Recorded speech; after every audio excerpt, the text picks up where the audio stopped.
something different. Isn't it funny? Like you said, she'd come down and maybe stand by us while we're speaking on the other agenda. Like when pull up the public comments.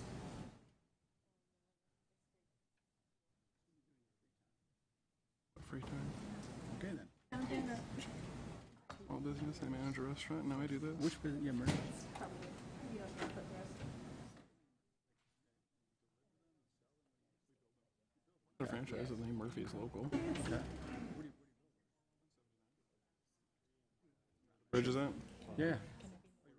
That's it. Okay. New year in revenue. Really?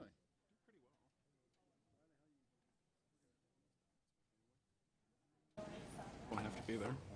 Right. I like my customers. That's good. Yeah, that's the thing about ours. So many kids now.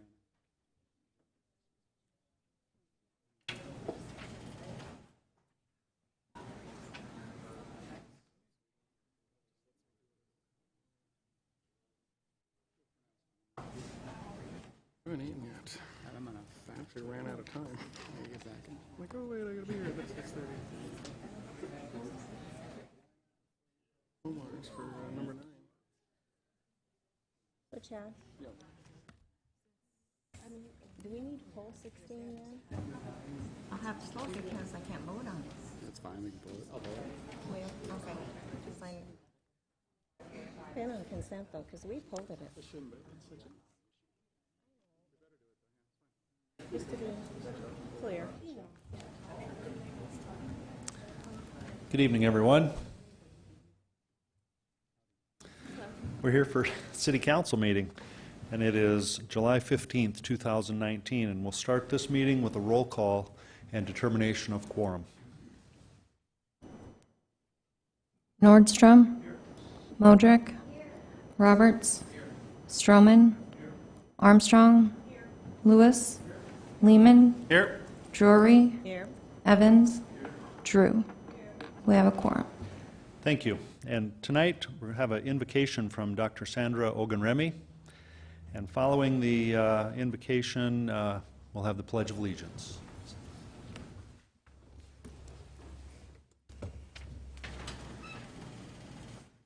Good evening. I truly love God. I love people, and I'm committed to making a difference, just as all of you in this room are. Everything we do has to always start with our hearts. And I was reminded earlier today of a song that I learned as a little girl in Michigan, and I thought I would change the wordings and share it with you as we talk about the wonderful things our city will continue to do. It is Jesus loves all the children.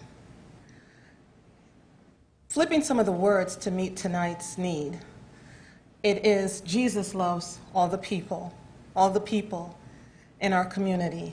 Red and yellow, black and white, they are precious in His sight.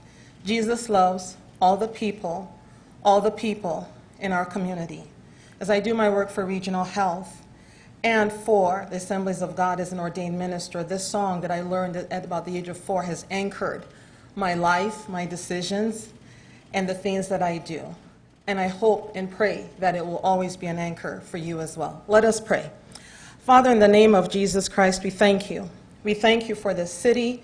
We thank you for all the things that you are doing. We thank you for the decisions that will be made tonight. Father, we ask for your presence. We ask, God, that you'll be glorified at the end of this meeting. We thank you, Father, because you love everyone. You love all the people in our community. You love red and yellow, black and white. We are all precious in your sight. You love all the people in our community. And so, Father, I pray blessings upon Mayor Allender. I pray blessings upon all the council members. I pray blessings upon all the leaders that are present. I pray blessings upon everyone who has a discussion or a decision, everyone present in this room. I pray blessings upon our city, blessings upon our county, blessings upon our state, and blessings upon our nation. Father, may we be the change that we want to see. May we make a difference every day, and may everything we do start with a heart filled with love for you you and for all people. May we be a positive influence, influencing for greatness and righteousness and goodness and godliness and for everything that will bring tremendous glory to your name. Bless this meeting and let them bring glory to your name at the end of it. Thank you, Father, for all that you are doing, for all that you have done, and for all that you shall yet do in Rapid City in Jesus' name. And everyone said, Amen. thank you very much. I pledge allegiance To the flag of the United States of America, one nation. under God, indivisible, with liberty and justice for all. Thank you, everyone.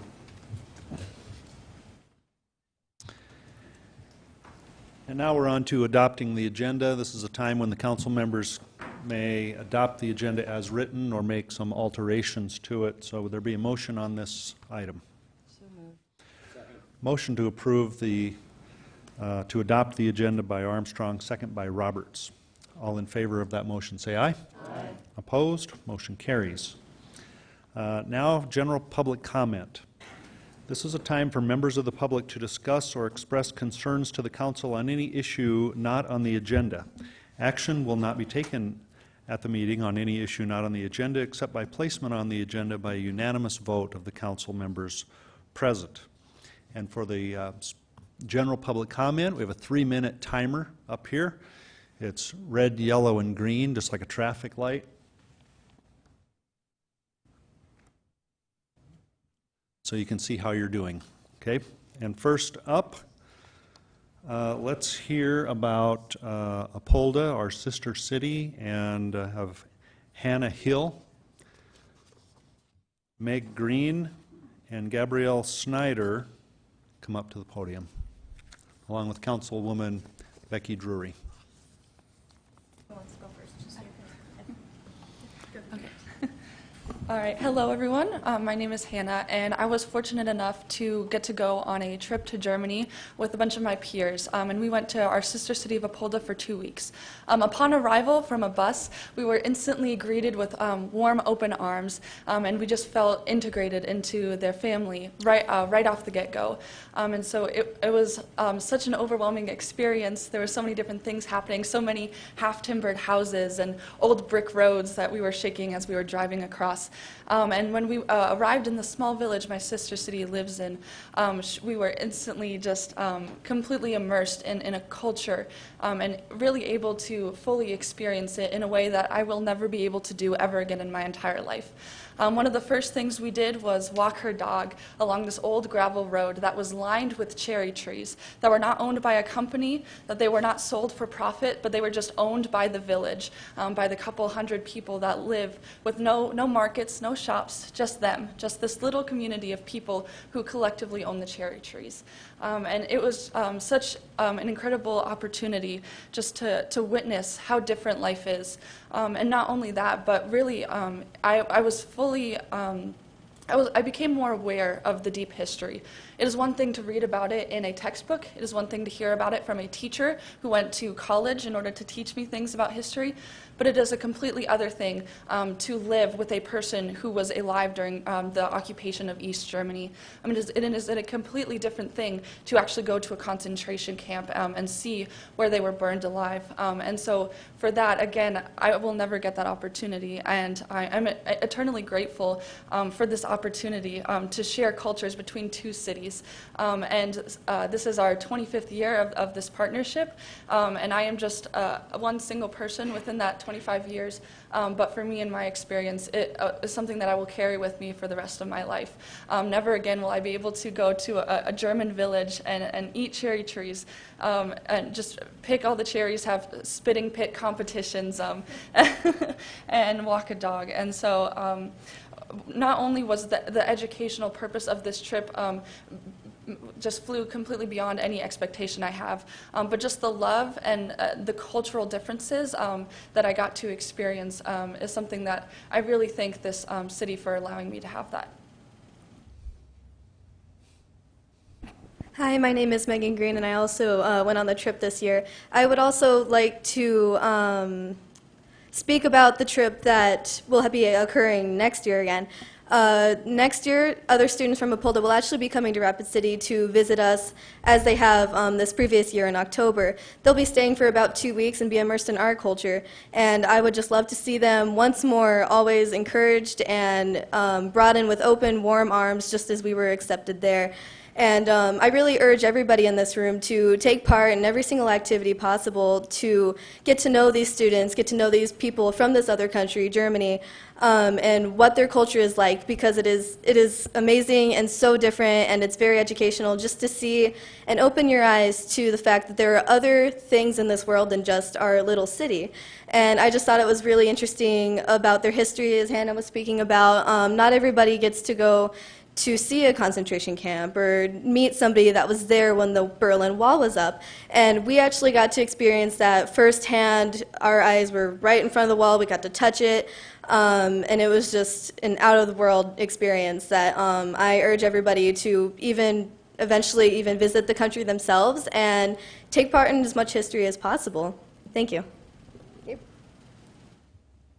Hello. I also totally agree. It was truly an experience of a lifetime.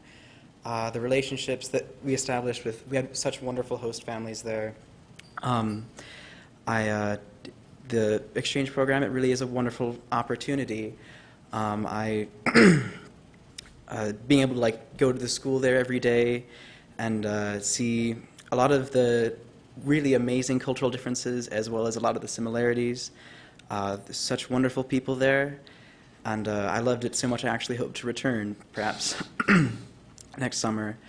And I would really enjoyed the past couple of years getting to spend time with the students who have come from Apolda. The previous couple of years has also been wonderful.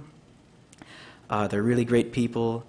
I think having a chance to really meet them and learn a lot of new things, it's been truly something I'll never forget, and I appreciate the opportunity very much, and I look forward to seeing a lot of other people get the same chance that we did. I just want to take a moment to say I had the privilege of traveling with these and 10 other students. We left June 10th and returned home. I got home July 4th. So we were gone a long time. And we really should be proud of these students. These were your ambassadors. These were your Rapid City, Black Hills ambassadors to Germany and to our sister city in Apolda. And they did a phenomenal job. We never heard any complaints from the teachers, and there were no complaints from the chaperones. I would travel with these kids anywhere in the world because they were just so easy to be around, and we are blessed. September 3rd through the 13th, there will be some adults coming from Apolda here to visit us, and I hope that all of you would welcome them with open arms. Make sure you can try to attend their events that are happening and just get to know them a little better. It's funny that when I went over, I was a substitute chaperone, so my host family in Apolda spoke very little English, and I speak Klein German, right? Klein.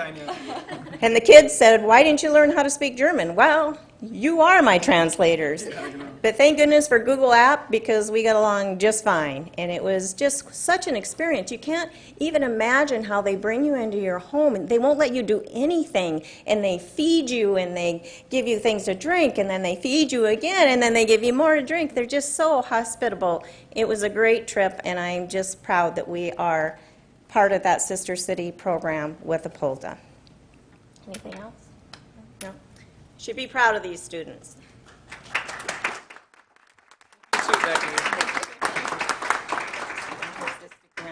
All right, thank you, everyone. It's great to come back and talk about it. Next speaker is Stuart Huntington.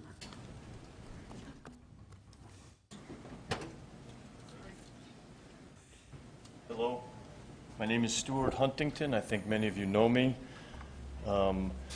And many of you know me as a tireless advocate for public information and the public's right to know the processes and the goings-on of government. And I want to speak on the 5th and St. Joe process. And I think that it's a fantastic project. The other thing is I wanted to say up front is I think most of you know that I love this town. I love this community. And I think there's a lot of really good things going on, this being one of them. I just wanted to say that going over the record of how we got to the current state of this process, the only thing in the record is a January 23, 2017 meeting where this board, the council, approved unanimously to have staff go and deliver a proposed process for the development of 5th and St. Joe back to the council. And that apparently never came back to the council, and this body never voted to go forward with a request for proposals on the property. And there's no public participation in the process as far as I can see whatsoever. That a private group will vet all the projects and give the public and the city council one choice.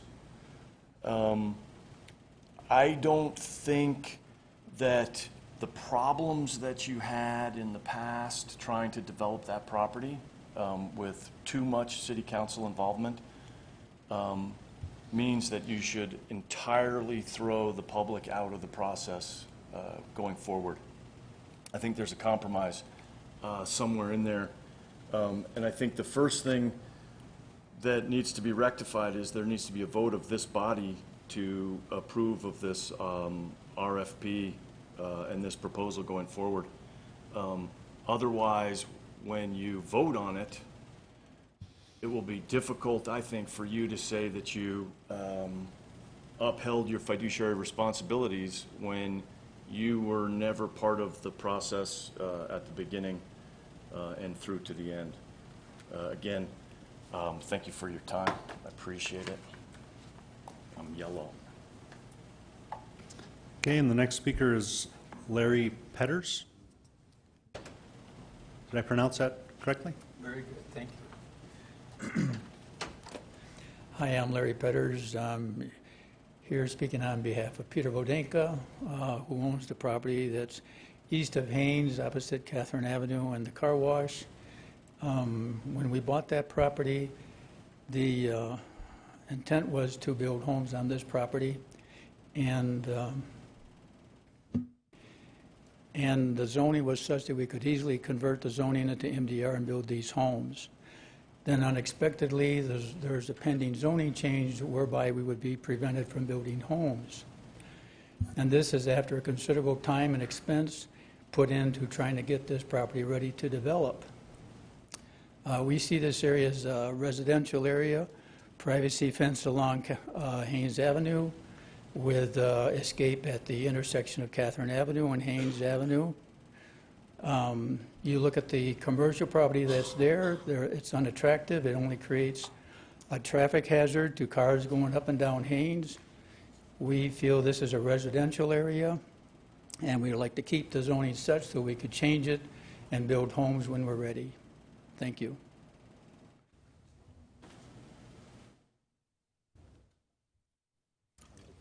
Thank you, sir. Next speaker is Ken Benusis. Benusis? Close? Thank you, Mr. Mayor. It's Benusis, thank you. Please designate Columbus Street 800 block to having 2-hour limited parking. I've been practicing there in that location for coming on 30 years, and it's always been a pleasure having our patients be able to walk to the front door until recently. It is interrupting our business, and you'll hear from others. down that street. It's kind of an unusual street. It has small little businesses like my own. So therefore, please designate Columbus Street 800 block as 2-hour limited parking. Thanks. Thank you. Ben Folsland.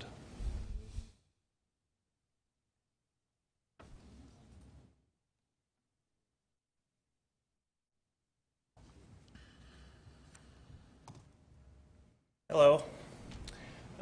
My partners and I acquired a property on 614 East Watertown Street. It was an existing mobile home park and a triplex. The triplex has been vacant for quite some time due to quite an extensive amount of remodeling and upgrades needed. And the existing mobile homes were very much in disrepair. We worked with the city quite a bit and went through the planned unit development process. That's been approved. We've been working with community development block grant program here in Rapid City. They've been very supportive and helpful. We feel blessed to have been awarded some funding from them prior, as well as the investment committee has recommended some additional funding for this redevelopment. In addition to that, we've been working with South Dakota Housing Development Authority, and they have a sister program to the Community Development Block Grant Program called the Neighborhood Stabilization Program.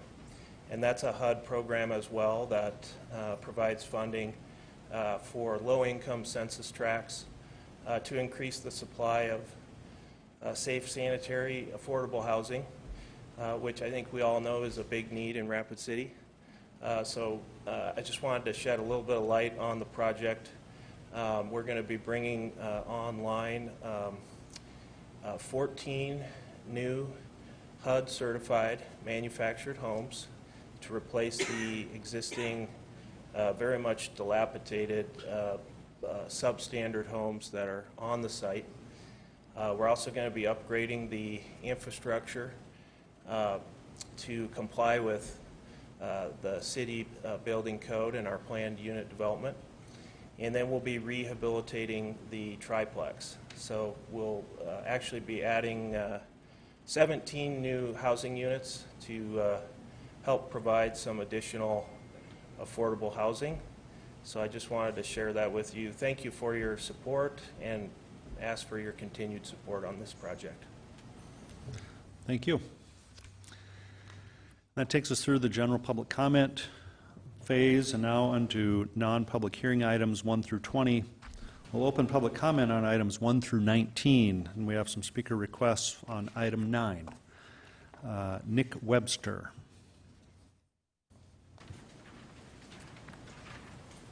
Same rules on these public comment, 3 minutes, and the traffic lights. So, thank you. I'll try to keep it short. I live at 448 Harrington Court in Rapid City, and I also, my wife and I own the last vacant lot in Squirrely Acres, which is off of Bergland Road with the property. And so I'd like to highlight some of the benefits that myself and future neighbors see in, with the proposed project getting completed as planned, and then also some of our concerns. Some of the benefits that we see is that these pending road enhancements would be brought up to kind of the code, if you would, that should be required. There's a part of that road has still been unfinished as far as the city would be concerned, with curb, gutter, sewer, water. And those things would then in turn provide sewer, water, fire protection to the residents. Many of them that have already built currently are on septic and well, which are, apt to fail at one point in time. And so having that as a backup, but also for my wife and I to be able to build and have those city resources that are reliable, things like that would definitely benefit us. But it also doesn't just benefit the residential neighbors up there. It ends up benefiting the future owners of the IGT subdivision, in which this was all meant for, who would be the real, heavy users of that road potentially. My wife and I's major concern is the cost and the burden that would be placed on the citizens of Rapid City, or potentially even worse, the residents up there, that would get minor benefit in terms of the entire project if this were to be waived. And so we'd like to see the project be completed in its entirety as promised or agreed upon in 2007. Thank you for your time. Thank you. Robert Durst.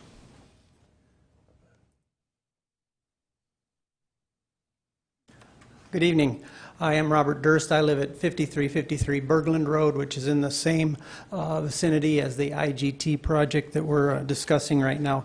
I just want to simply say that I'm here to let you know that I am in favor of denying the request from BP Rushmore, which would alleviate them from their responsibilities to provide this project. I'm in favor of item number 9 as it is. Thank you. Thank you. Alan Smoot.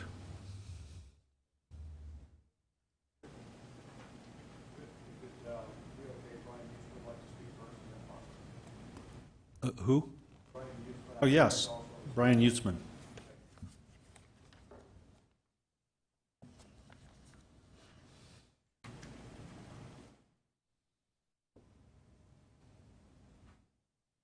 Good evening. Brian Utzman, a member of BP Rushmore. I'd like to speak about BP Rushmore's request for exceptions to the city's design standards.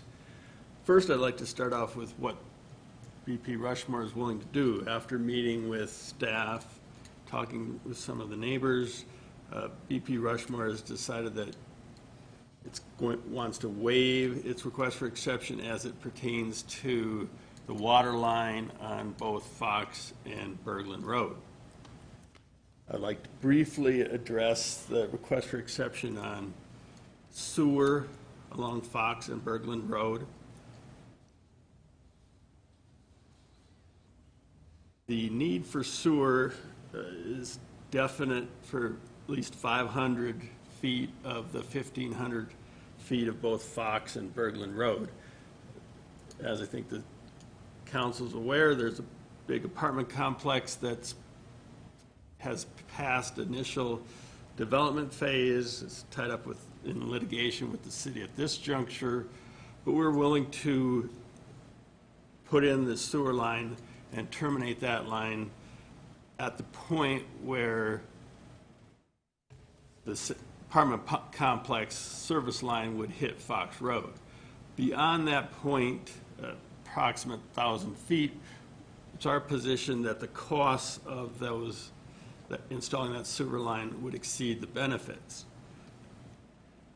As has already been indicated, 4 of the homeowners already have septic systems.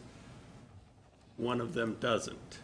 That person may or may not connect to the sewer system that was installed because, given the elevation, a lift station would be most likely required.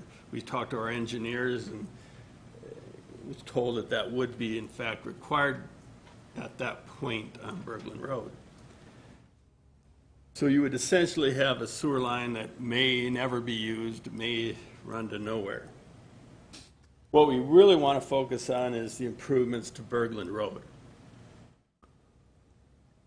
The city has approved pavement of that project before there was paved. It was paved. 3-inch pavement, as I understand it, is on Bergland Road. The city has also approved variance for 2 of the neighbors on sidewalks on Bergland Road. It's our position that we should not be required to make improvements that the city has already determined are not necessary. So we would ask that our request for exception be granted as to additional paving on Bergland Road, curb and gutter on Bergland Road, and sidewalks on Bergland Road. Most of Fox already has curb and gutter on it. The curb and gutter extends past the point where NAU's back parking lot, ingress and egress off of Fox Road. There's a small percentage of it that is not paved.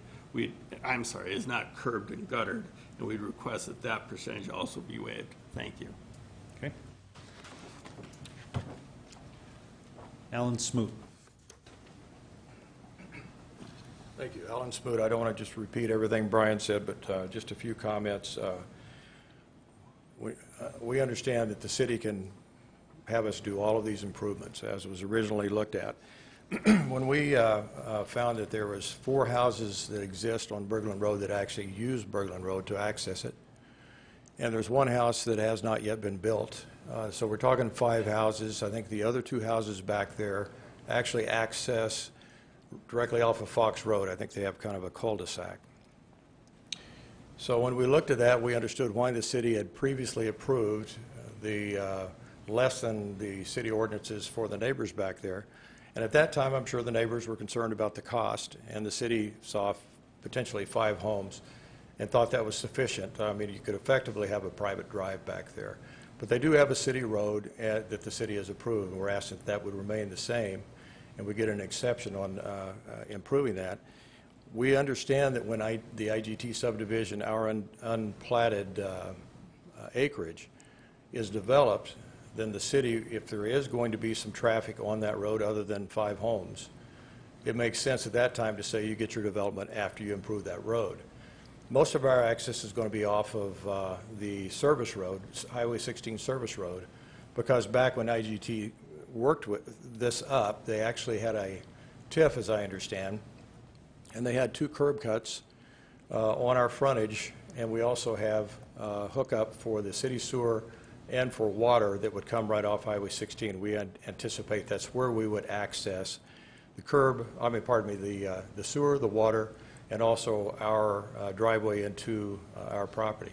So we'd ask you to consider that what was acceptable to the neighbors when they paid for it for 5 homes should be a good reason for an exception because of the substantial cost to improve that. Also in the sewer isn't as big of a deal, I don't think, but when we talked to Ski, the engineer for Samuelson Development, he said if you bring the sewer line in 500 feet, you have got us where we need to go. That's our termination. Beyond that, he said we wouldn't use it. So we have one homeowner who wants us to do 1,000 foot of sewer line, and then he's going to have to put in probably a residential lift station, which doesn't cost as much as a city lift station, but he's going to have some expenses. So we would ask that that would just be an excessive expense for very little benefit. I appreciate your time. Thank you. Okay, thank you. And that's the last of the speaker forms. So we'll close the public comment and we'll go to consent items, items 1 through 19. This is a time when the council can pull items from the council agenda to discuss individually, and we'll go to Chad Lewis. Thank you, Mr. Mayor. Item number 16, please.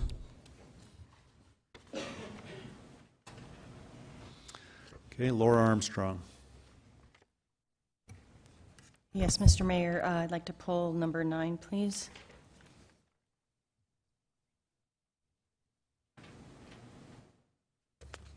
Are there any other items to be pulled from consent? If not, could we have a motion to approve the consent items with the exception of 9 and 16?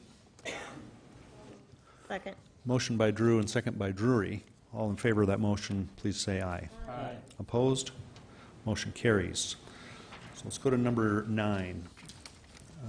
Deny request from PB Rushmore, LLC, to eliminate requirements to build subdivision improvements for IGT subdivision previously approved by City Council in 2007. This was a continuation from the June 17th, 2019 council meeting. We'll go to Laura Armstrong. Yes, Mr. Mayor. I'd like to direct a question to the Director of Public Works, Mr. Del Tuck. Yes. Right. Mr. Tuck, I'd like your input on this. They said that staff has spoken with him. I'd like to know if your opinion has changed, any insight or education you can give on this, we'd really appreciate. I'll do my best to be brief. Yes, city staff, including myself, city engineer Ted Johnson, assistant city attorney Carla Cushman met with BP Rushmore LLC and discussed their request. Certainly Public Works staff believes that the improvements should be installed for a number of reasons. The first reason is when this property was originally platted and previous council did grant some variances to some improvements, but required these improvements be put in place, and therefore a bond was secured for those improvements in 2007.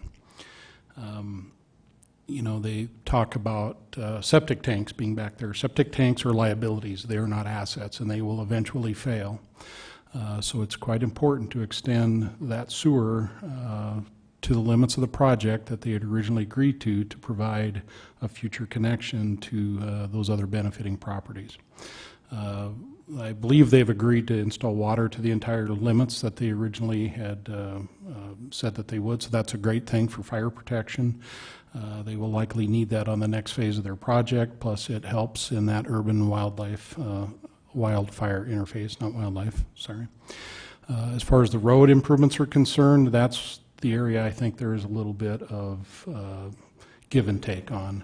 Certainly staff believes that Fox Road should be improved to its limits.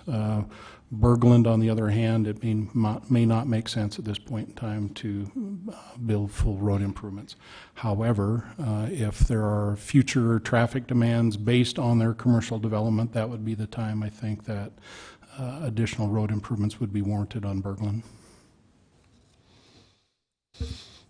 Okay, thank you. I yield my time. Chad Lewis. Thank you, Mr. Mayor. I'd like to make a motion to require the water and sewer along as proposed by staff with the caveat. Mr. Tech was just talking about the if at the future time if it's warranted to install curb and gutter. Exception. Thank you. Yeah, what you're saying. The exception of.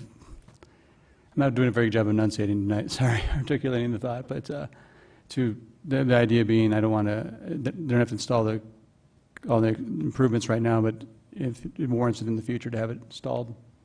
I'm not sure I started that correctly, but can you help me out with that, John? Let me. I think I understand it. You're asking to enforce the water and sewer improvements and also the road improvements on Fox Road, but not Bergland. Correct. Did I read that correctly? Correctly, yes. Does anyone have any question about the motion? Motion to require the installation of city water and sewer in this subdivision, and also road improvements for Fox Road. Is it Fox Road or Drive or? Fox Road.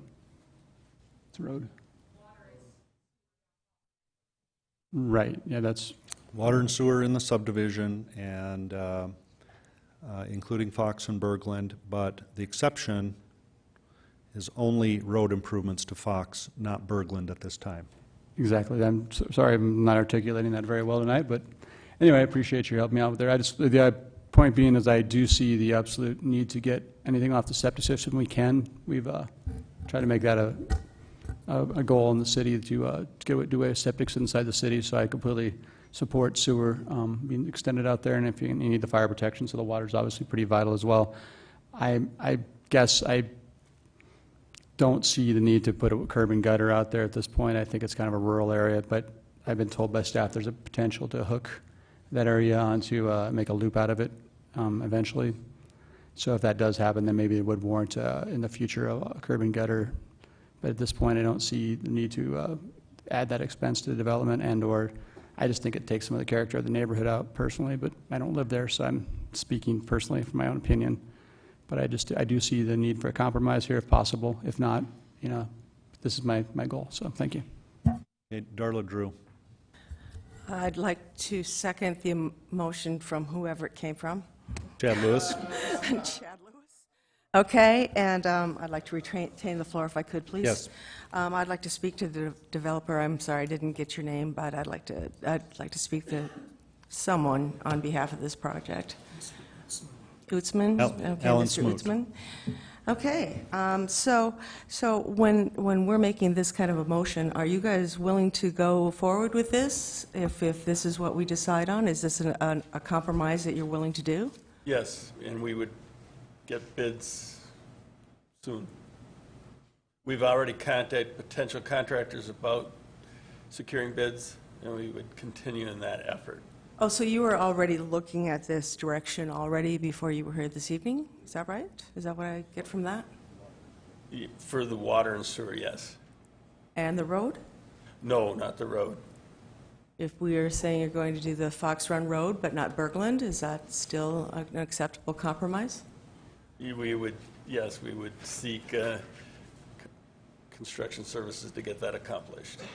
I always want to see development go forward, and if we can make a compromise that is acceptable to everyone, I think that I would definitely vote in favor of this motion, so thank you. You're welcome. Thank you. John Roberts.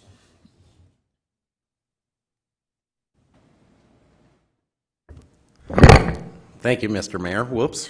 Wow. It's nice to see a compromise up here. I had a question for staff, for Dale Tech, real quick. Mr. Tech, as they go on to the city sewer system up there, how many of those homes are within, 400 feet, where we don't have to have them come in unless they're within 400 feet? Yeah, the policy is if they're within 400 feet of a sewer and they have a failing septic system, Yes. then they'd be required to hook up. I can't answer. I don't know exactly how many are within 400 feet. It's probably only a couple at this point in time. However, it gives the people to the south an option to extend that sewer further to the south and provide on-site lift stations to get to that in the future. So, I guess my question on this is how many of them, if they don't want to in the future hook into the city, how many of them are there out there? Do we know? I can't answer that. Okay. Because I do have an issue with this. I know that extra amount of sewer line, it worries me that it's going to sit there and be dry for many years. I don't know how old the septics are out there. You haven't built yet. How old are the septic tanks out there? Some. The others are older than that. Yeah, I think the original home out there was Joe Kovarik's, and that's been there for many, many years. My house was built in 1999, and I think Marcia Bashira's home, do you know when that was built?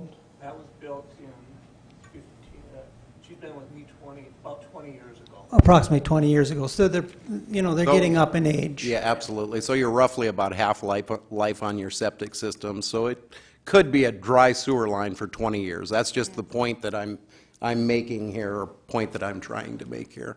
So thank you very much. If I could comment on that as well, I live up there. No, you can't, because I didn't ask you up. Well, I didn't think he was. Okay. Thank you. I can just clarify.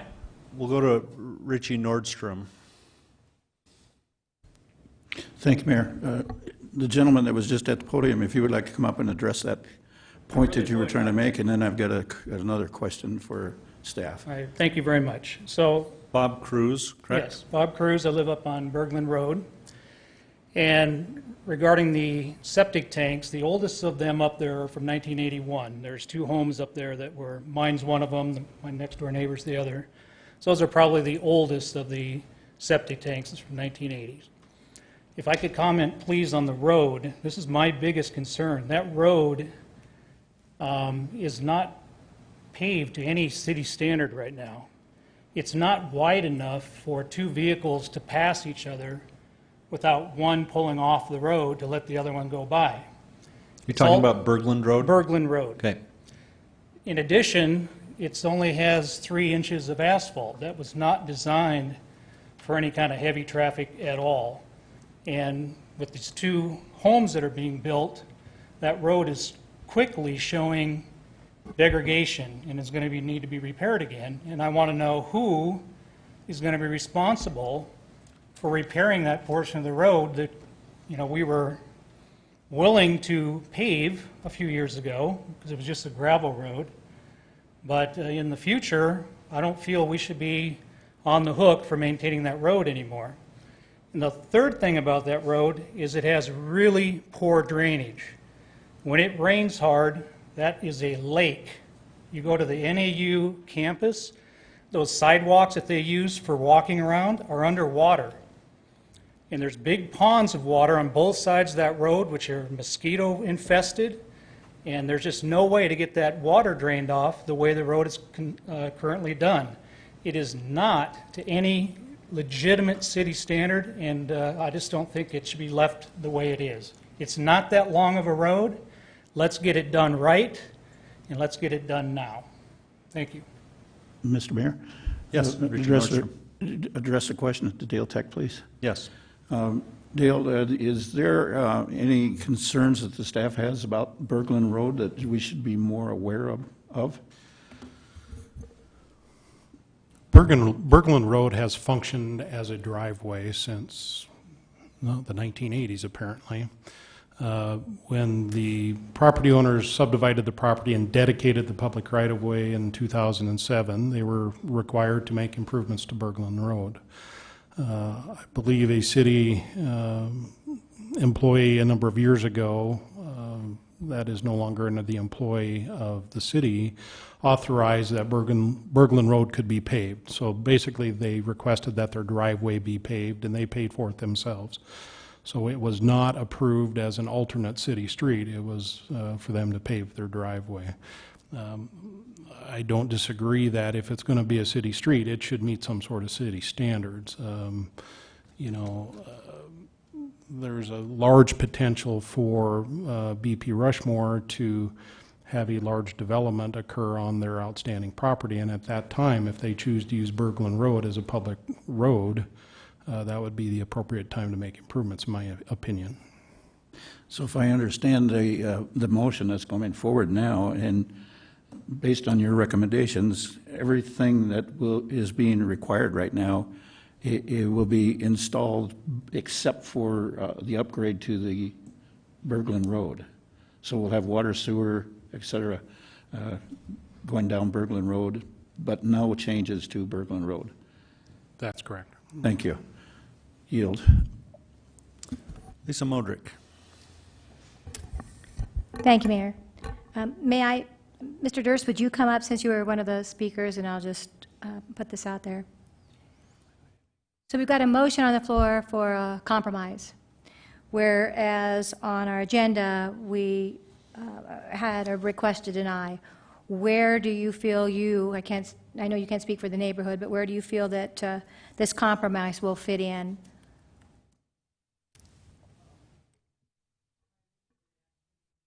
That where will the water and sewer go along Bergland Road? I mean, if the road's going to have to be torn up to put the sewer and water in, wouldn't it be the time to fix the road all in one sitting, rather than come back years later when the costs have increased? But if the road if those services can be put in without disturbing the road, then I think maybe we could live with that a little bit longer. And that you entered perfectly into the question that I was going to take over to Mr. Tech, if I could, Mayor. Yes. Thank you. So Dr. Durst had stated what my mind was thinking as well on this compromise, and that is if we're putting in the infrastructure, what condition will that put Bergland into if we go forward with this motion right now in a piecemeal? There will have to be some utility crossings of Bergland Road, so, I mean, it's not possible to install those utilities without affecting portions of Bergland Road the way it sits today. Certainly, I believe there's a utility alignment that will avoid most of the north-south portion of Bergland Road, but where it curves and ties into Fox Road, it's going to be torn up.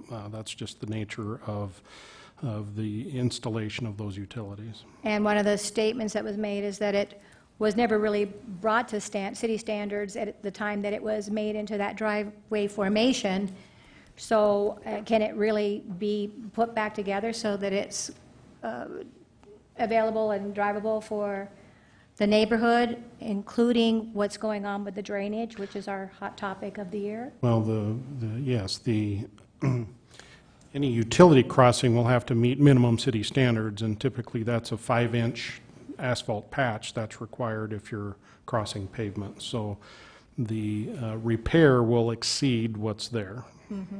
So what our motion is right now is that we're saying that they don't have to improve that. However, there's going to be some costs in there. Does this motion right now exempt them from putting that road back together when that happens? Because it's not even at standard.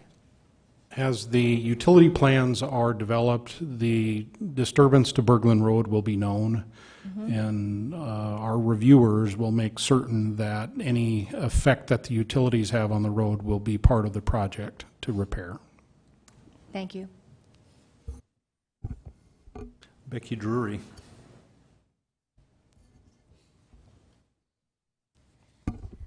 Thank you, Mayor. I'm happy that there's some compromises being met, I guess, but what always concerns me when these types of issues come up is that we allow things and then later on, 10 or 15 years down the road, the developers are gone and the citizens get to pay for things. You know, we're going to build these developments, but now we have faults with them, or we don't have accessible sidewalks, or we don't have accessible roads, or there's too much traffic for the roads. And that just doesn't seem like the way we should be planning out our city. So I will vote against the motion because I think we should deny the request, because I think the Bergland Road needs to be done. It just needs to be done right according to city code. But I am glad that there's been compromises made, and I just wanted to let you know what my opinion was. Thank you. I yield.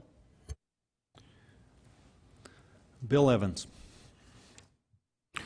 I'm just trying to get up to speed on some of these things because I'm new, but evidently a decade ago or so, whatever contingencies were okay or requirements to develop the land seemed acceptable, and now they evidently are not. And I'm just curious, either to Mr. Tech or to the developers, what exactly has changed that makes them no longer acceptable? Direct the question to Mr. Tech. I guess that's a pretty simple response. Is, you know, as far as I'm concerned, yeah, they should have built what they agreed to build in 2007. However, there's been a number of meetings between the property owners and city professional staff, and this is where we've ended up today. So you won't hurt my feelings if you deny the request. I'll just lay that out there. So in an effort to try to move this off the center, we've met with the property owners and tried to come up with a compromise.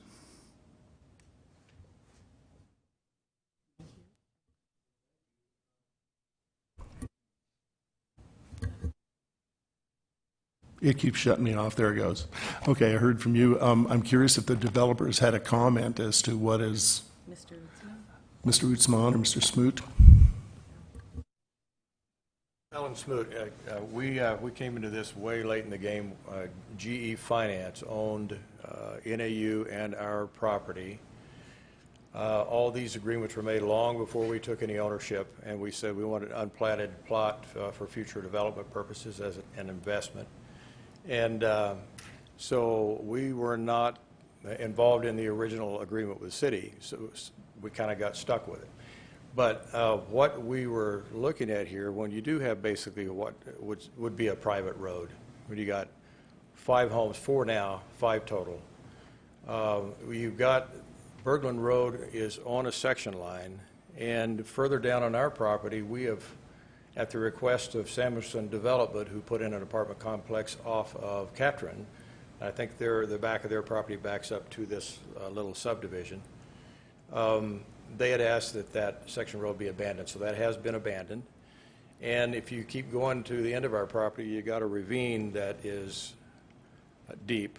And so basically, I understand if the city says, hey, if you develop, of course, we're not developing yet, that's another reason for asking for this exception, but when you develop, normally we like to see you run all of those utilities and the road to the end of your property, and then the next owner can pick up and run with it. But in our case, there's no place for that road to go. It's only going to 5 homes, whatever we do, and it's abandoned section line and it's a ravine. So to me, that's where it just wouldn't make economic sense. As far as, and we all understand that the neighbors went to the city and said, we want this improved, we want it paved. Well, the neighbors chose to not curb and gutter it and to pave it as it is paved, so it's kind of hard to complain about that. But I did want to talk about, if it's opened up for that, you tell me, the sewer line. We did talk to Ski, the engineer for Samuelson Development, who's wanting to put the apartment complex in, that I think the neighbors have a lawsuit against the city and Samuelson at this time. But he said that his client would willingly give a utility easement on the north side of the road on his property where we can run and tie into the existing sewer. That way we'd have a raw cut right across the service road, which would not impede any traffic going into NAU, even though I know they have a lot less traffic than they used to. But it would be on the north side where we really don't have much ingress egress going on there. And then run that sewer line, septic line, the sewer line and the water line on the north side of the road all the way down, and then at some place we'd have to do a open cut across Fox Road and then repave that, down on the close to the Bergland Road. And I'm not sure, it would probably be up to the city to decide whether or not we go on the far side of Bergland Road or go on that would be the east side of Bergland Road. But that is a section line area there, so I think there's plenty of room to put those improvements in. And outside of where ultimately maybe a curb and gutter and a city ordinance standard road would go in at a later date when the development goes in an IGT. So right now, it doesn't make economic sense. I know the city can make that decision. Thank you. Thank you, Mr. Smoot. I'm not sure I understand all of it, but thank you very much. And I yield. Chad Lewis for a couple minutes. Thank you, Mr. Mayor. And I guess the spirit of my inarticulate emotion was, the idea was that, there's obviously the water and the sewer are vital as far as I'm concerned, especially getting the septic systems taken care of and having the water flow there for the fire protection, if nothing else, just clean water. I just was realizing that maybe these gentlemen came, like they said, late to the show. They acquired this property. For whatever reasons, the prior owners did not develop it, and I assume there's probably some expense that was, they didn't want to, have to front some of this money, couldn't come up with capital, whatever. So I'm trying to encourage the development to go forward. If at some point it's deemed that they need to develop this road and bring it up to standards, that's part of my motion, that the city would do that and require it to, is a phased property, if I'm correct? Is there more than one phase to this development, sir? I'm sorry, Mr. Smoot, if you could. We have 17.38 acres. Right now, it's just unplatted. Okay. And I thought NAU was the other phase. But you would plan on, so there'd be an extra, you're doing one phase, initial phase, and then there'd be multiple phases? Well, we don't have, at this point, any phases yet. Okay. It's just going to stay undeveloped for a while until something But your changes. plans, as far as at this point, I guess I was asking to go beyond what's information we have as far as what your plans are in the future, if you're going to do it, phase it in, or how you're going to do it. It's hard to know. I think it kind of depends on who comes to us and who wants to develop. Okay. Well, I guess my point being was I was trying to keep, some of the upfront costs down to allow the development to go forward and/or try to appease the neighborhood and get rid of the septic systems, and which I, like I said, once again, is something we really try to stress in the city. So it wasn't to try to, get you out of doing the right thing for the road or whatever. Just I understand that that's quite an expensive proposition, and trying to please everybody here, which sometimes it doesn't happen, obviously. But that was the spirit of my motion, and hopefully it'll go forward. If not, I understand. Thank you. Lisa Modrick. Thank you, Mayor. I'd like to make a substitute motion to deny request. If I could get a second, and if not, can I retain the floor? Thank you. Okay, second by Drury. Go ahead. The motion, to restate it if I could, it's to deny the request as it is on our agenda. And the dais conversation confirms why I should be denying this request right now. We're trying to build a development that doesn't exist. Right now, it's not even really in the planning stages, it's just in land stage. I completely respect and understand that BP Rushmore wants to figure out where they're at with their land and what they're going to do with it, but it's got a history attached to it, and that's the history that we're bringing forward today. So to try to piecemeal again, I think I made that statement earlier, to say, well, we'll put this in now and we'll take this back then, but there's nothing right now going through planning. So we're ahead of the game here, and really, to be fair, I think, to everybody, the neighbors who are looking at what this will do to their roadway, as well as to the BP Rushmore who wants to develop in the future, I think it's best for us to deny the request and allow this to go back through the channels again when there's more of this really coming before us, because we have a chance to look through this again. It'll go through Planning Commission and get us out of trying to be Planning Commission. And that's my motion. Thank you for the second. Okay, the motion on the floor at this point is as stated, to deny the request to eliminate the requirements to build subdivision improvements. All in favor of that motion say aye. Aye. Opposed? Aye. 3 ayes. 3 noes. Drew, Lewis, Roberts. Did I get that correct? No. Yeah, Let's roll call it, please. Sorry about that.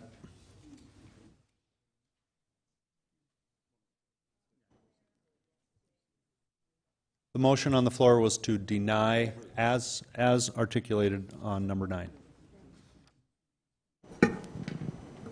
Lewis. Lehman. No. Drury. Evans. Drew. Nordstrom. Modrick. Roberts. Stroman. Armstrong.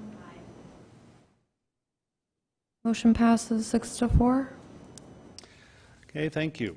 Now, on to item number 16. Confirm the new appointment of David Gustafson and acknowledge the appointment of Becky Drury to the Rapid City Airport Board of Directors. We'll go to Chad Lewis. Thank you, Mr. Mayor. I just pulled this for, because Alderwoman Drury needs to recuse herself as she is part of the motion, and part of the item. Okay, Becky Drury. Yes, Mayor, I just want to recuse myself from this vote. Thank you. Okay. All right, all in favor of approving item 16, say aye. Aye. Opposed? Motion carries with 1 abstention from Becky Drury. All right, that takes us through consent. Now to the non-consent item, item 20. There are no speaker requests on this item. It's an ordinance. First reading, Ordinance 6345, an ordinance to repeal the Compass Internal Audit Program by repealing Chapter 2.95 of the Rapid City Municipal Code. And for the council's information, the Compass program was installed a number of years ago, 5 or more years ago. Our city attorney probably knows the particulars on that. It was looked good on paper. It operated for a few years. And in my opinion, it saved about $200,000 a year when we stopped funding it. Motion approved by Modrick and a second by Drury. Any discussion?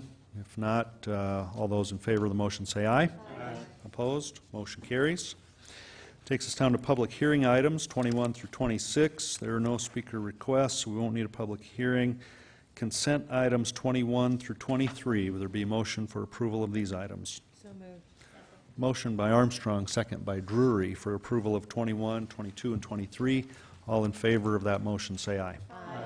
Opposed? Motion carries. It's into consent. Non-consent public hearing item number 24, Resolution 2019-059, a request by City of Rapid City for a comprehensive plan amendment to revise the Rapid City Future Land Use Plan. Motion approved, Nordstrom, second by Armstrong. We'll go to John Roberts. Thank you, Mr. Mayor. Oh, Mr.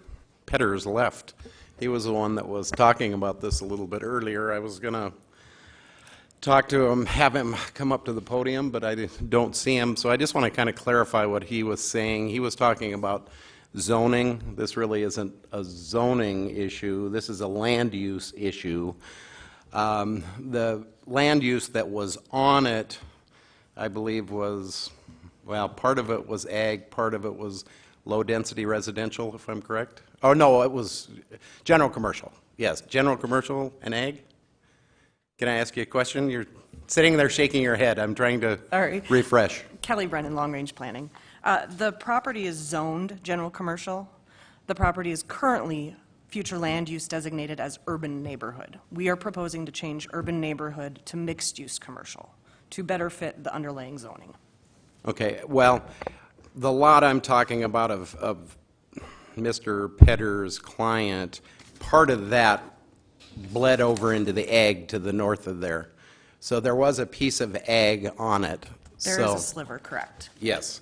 And, you know, I find it interesting because we discussed this a little bit, and I was completely wrong when we were discussing it in Public Works because I was talking about zoning and not land use.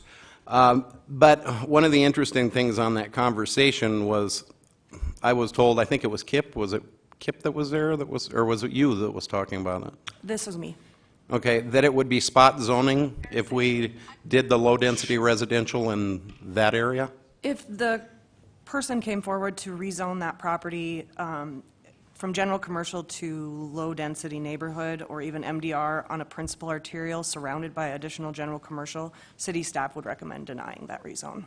Okay. And can you tell me, well, I suppose it's because when they did it on the opposite side of the road, it was because there was residential on the opposite side of the road of it, and only general commercial on, well, actually, I think that's light industrial that was right next to it. But it has to be because it's storage units.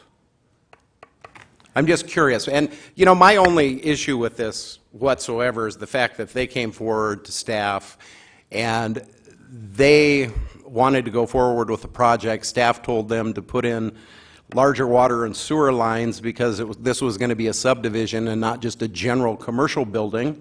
So they've got a tremendous amount of money invested in it, and now there's a possibility they're not going to get their zoning. There's a very good possibility they're not going to get their zoning. So they've got a lot of wasted money put into this, and, you know, that's on, part of it's on them, but part of it, in my opinion, is on staff. The property, excuse me. The property was zoned in 2000. Yes, I know. As GC. Yes, I know. So nothing has changed as far as the property owner, you know, to assume that they would be able to rezone it is. And like I said, part of it's on them. But why would they come forward and why would staff tell them to put in that size of water and sewer for just a commercial? Can I ask that question to Dale Tech or to Ken Young? I can't answer that. I don't know the particulars of the utility extension that they requested to do. I don't know the specifics. Well, you know, I would like to have 9 taken out of here for right now. I think there's more information that needs to come forward on it. You know, I need to find out more from the property owner who happens to be in Europe right now and is not going to be back for a while. But I'd like to see what his engineers and staff came up with and why they had to spend this kind of money to put these type of utilities in something that was going to, or should have been, a commercial property. And we know, I don't disagree that that shouldn't be commercial, because we've got the very next item on here is a commercial lot to the north of there, which is it to the north or is it to the south? The rezone is to the north. To the north, yes, and that right now is general ag, so that has to be rezoned to general commercial. So, anyway, very complicated. I'd like to take 9 out of this. So for right now, we can get some more information from staff and from the property owners. Thank you. Richie Nordstrom. Thank you, Mayor. Ms. Brennan, you gave a good example of how this works for land use versus zoning, and would you care to reiterate that? I think this is a good tool for the staff to be able to use for long-range planning, so if you can answer it briefly and then some additional comments. So the future land use designation is just one tool that planners use when we look at things like a rezone. We look at the fact that it's adjacent to a principal arterial. We look at the surrounding zoning. We look at all kinds of different stuff. So mixed-use commercial allows 7 different zoning designations inside of it as primary and secondary uses. So the zoning is the ordinance, the city ordinance. The future land use is just, again, another tool that we use to kind of forecast the type of growth we see in the city. I think that's the key word. Thank you, Kelly. The forecasting part is a significant portion of what the difference is between what zoning and land use it means to the public, and it's a tool that you can utilize for all kinds of different things. And you've got another issue on here that was addressed by another citizen out on Sheridan Lake Road, Dunsmore. Correct. And hopefully you've had a chance to explain to them that this is just a forecast, or kind of looking down the crystal ball to encourage this type of development, or encourage the use for a zone. So if I'm in error on some of this, please let me know, because I think this is just a useful tool that you can use. No, you're not. You're very correct. And this particular comp plan amendment, all 33 of the changes that we're making were either developer-driven, changes that we did to fix underlying zoning to make them come into compliance, or errors from the very beginning when the comp plan was adopted in 2014. We plan on bringing these forward to City Council twice a year, doing cleanups, fixing things as we find them, rather than just ignoring it, kind of trying to clean all this stuff up and make it a better tool for planners to use as well. Thank you.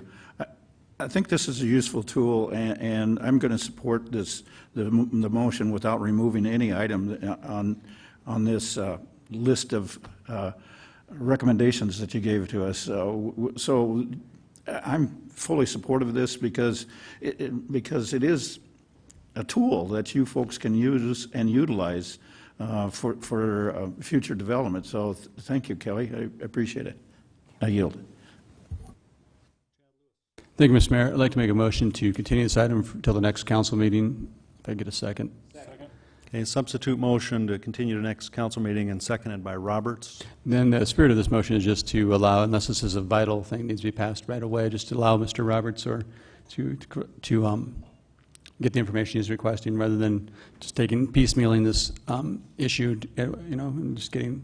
But I figure it's better to wait till do the whole thing at once if possible. Will that work for you, Mr. Roberts? Absolutely. Thank you. All right. Thank you. Yeah, till the next 2 weeks. Is that be enough time for August 5th? August would be 5th, the next yes. meeting. Yes, sir. Maybe 30 days.